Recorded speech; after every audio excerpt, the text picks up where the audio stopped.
Hi, ma'am. Do you give me permission to video and post this in my YouTube vlog? What is your name? And how young? Jennifer Colinares. Okay, Ma'am Jennifer, are you single or are you in a relationship? Single. Single. Okay. How old are you? 30. 30? Single mom. Single mom. Okay. How many kids you have? 2. 2? Asa man ilang pa? Where's the father? Namin na paglain. Okay. He settled down. Pero he's supporting your kids. Wala. Never? Wala dyan. As in, Pero nag-communicate na pero wala man siya mag-support kay. Naglisod man sa he's communicating the kids but no support. Okay. Okay.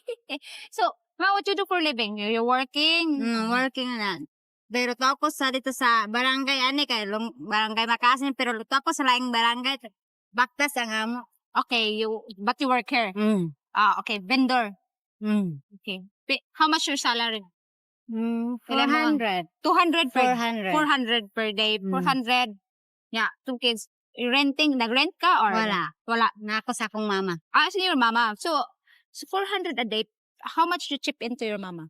Kailan man imong mahatag sa mama? Depende si mama sa dili man siya mangayo kay ako may nagpayat og mga bugas, mga konsumo. Okay. You are the one who will buy food in your house. Okay. Wala man sa pukoy papa. You don't have father. So your mama, you, and the 2 kids. Just 4 of you, 400 a day. Okay. So, day off? Do you have day off? Sunday or kanang grabe nang dili na busy, pwede na ko mo day off. Okay. So, what hour the mag-start in the morning? 7:30. Then end? Depende or 4:30 or 5. Depende kung dili busy. 4:30 or 5. It depends if it's not busy in the shop. So, how's your boss? She's good. She's good. Okay, so, how old is your kids?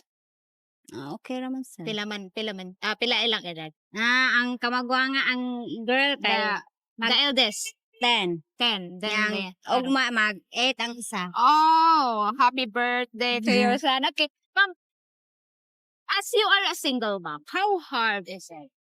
Kung saan man ka lisod, being a single mom? Dito kay wala ba ya kay kaabag sa pangnabuhi nimo. That's true. She said it's very hard because no one also help you to provide your kids' needs, right? It's very hard. And do you think you want to settle? Would you settle down?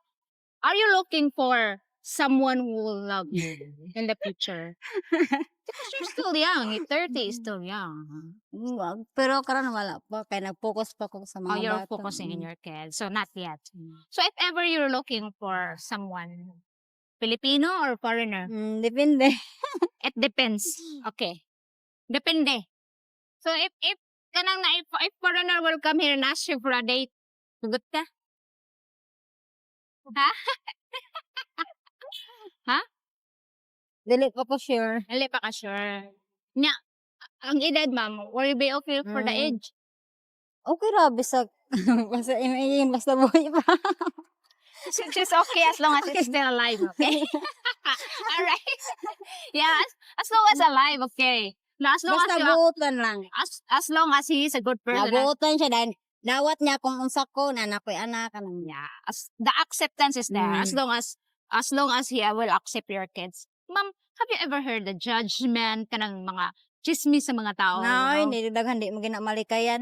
What rumors you heard? What chismis you heard that it really makes you down and hurt?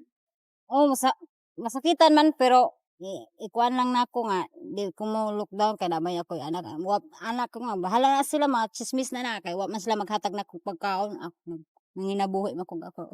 That's true. She said that I don't care whatever they say because they never give me any food or any money to provide my kids. I'm providing my children. I am the one who will work. So I don't care. That is true. That is true mindset. No, they don't care because they were the one. So, mom kanang imong 400 a day. Is that kanang complete mo na salary or napa na siya deduction? That complete na usa mo taas na siya It's labi nang nami mga delivery sa syudad. Okay. You used to have commission also if you have big sales. Oh, that's very pretty, very nice for your for your boss. Kaya, ma'am, about your children, okay? If ever you will settle down someday, would you be okay that imong children live sa imong parents or sa imong mama, or live kauban nimo og sa imong partner po, sa imong partner in the Gusto ko future? mauban pud akong mama kay siya ra lamang usa na kung mahawa ko na magunsa man akong mama, kinahanglan na gud akong mama. That is true. Tiguang Okay. naman akong mama, mga 60 plus naman. 60 plus. Okay, she said, if I ever settle down someday with a man who will love me, I want my children and my mama's with me because my mom is already old and she's only one left, not only one parents left for me. So I want my mom stay with me. Ana no. So if ever nga na foreigner nga moingon nimo mom, for example, okay, I don't want you to work and I will support you and your kids. Okay ra ka na? Would you be okay with that? Kana suportahan na lang ka, di ka pa trabaho?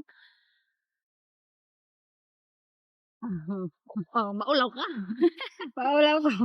She said no, she's shy. She's shy. So you will continue working even though you will have partner Kaya someday. nabaya ko yung anak na, basin Yeah. makaingon nga, nagpabuhi ra ko na, kinahanglan Oh, that's so.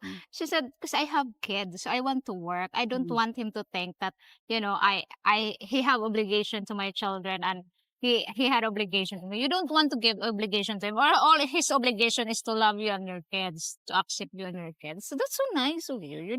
There's a lot of single moms looking for love and longing for love, and only want love, doesn't need money. So, no, there's no. So no, doesn't Wala matter. nang kwarta, basta ang love na lang yun kay She said that doesn't importante matter. man ginang Doesn't love, matter if you don't have money. The important is love. Kay if they don't love you, they will let you again. Dito, biya lang gyapon magkadugay yun. They will let you just love, and the money you can work for money, but you cannot work for love. Okay, and love is give. You need to give love. No. Okay. Salamat kay ma'am for your time, ha. Thank you so much. And guys, bear in mind, not all Filipinos, especially here in the province, speaks English. Ano dahil mahadlo ka mag-English, ma'am? Mawa ko kay biniyabas. It's okay. She said she's so shy because her English is a guava English. We call it guava English, no? Bayabas, no? Mo na ganang sa pariner ka ganang binayabas ni Yeah. Yeah. How tall are you? Saka kataas?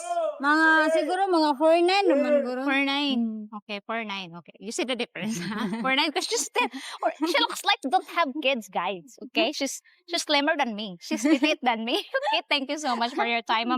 Guys, if you have any question, please feel free to ask. If you have any comment, please comment down below. And thank you so much for watching. And I'll see you in my next video. Bye! Bye!